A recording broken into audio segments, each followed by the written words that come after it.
Should you be using artificial intelligence in your investing process? ChatGPT has really brought AI to the mainstream.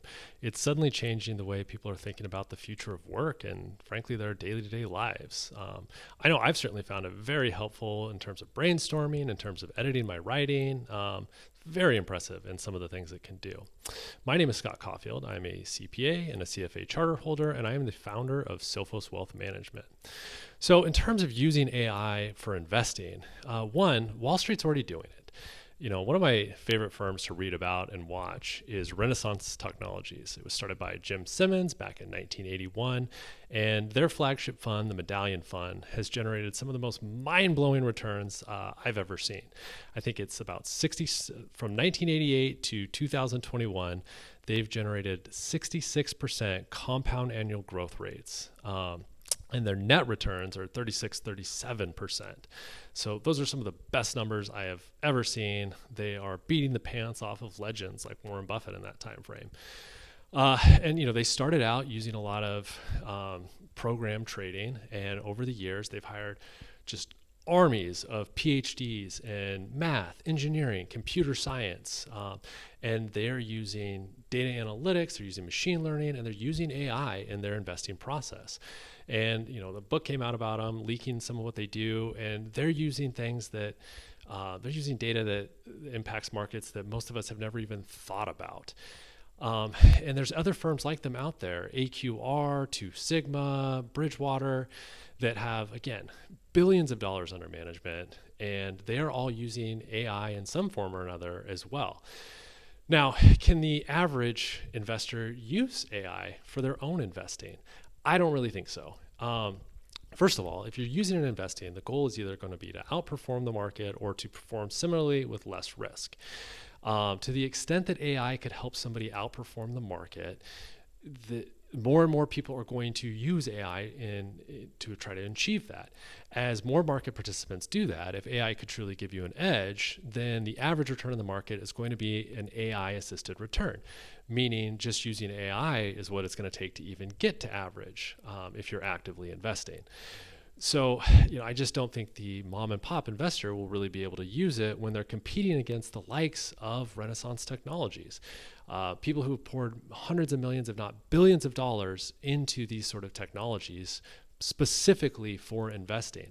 And I think that's another problem. If you're trying to use AI in investing to find some sort of edge, you need to make sure that it's looking at the right data. And that's one of the real problems in terms of back testing investment data is a lot of it is not very good data. There's a lot of survivorship bias and other issues.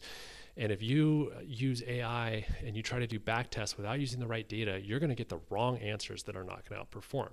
But beyond that, I think if you're a retail investor and you say, all right, ChatGPT, give me 5 stocks that are going to outperform, if you could actually tell it to do that, which it tries not to give people those answers. But let's say it did give you 5 stocks that it thought were going to outperform. What happens if it underperforms the first year? What are you going to do? Did you underperform because it was just a temporary blip and it will outperform in the future? Or did it underperform because it's wrong?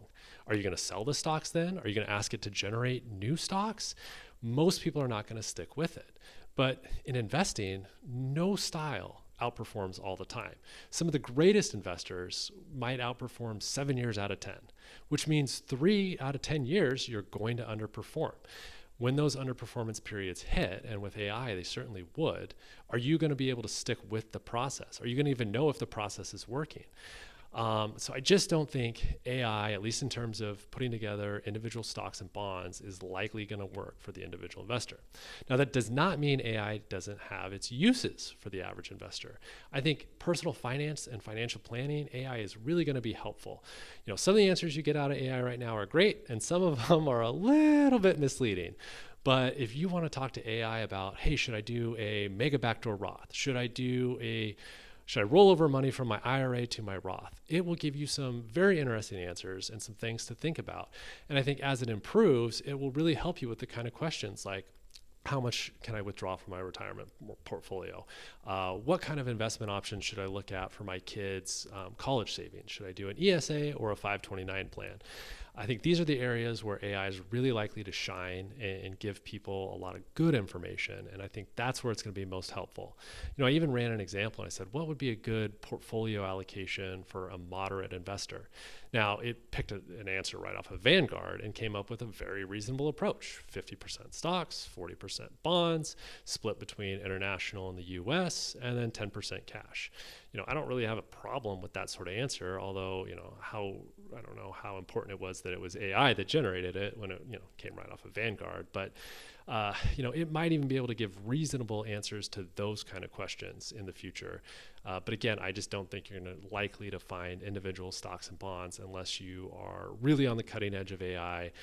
You're programming it yourself. You're making sure you're running the right data sets. And, if you're the future Mark Zuckerberg of AI, have at it. But I don't think that's going to be true for, the typical investor. So anyways, I hope you like this video. Feel free to share, like, subscribe. And thanks for tuning in.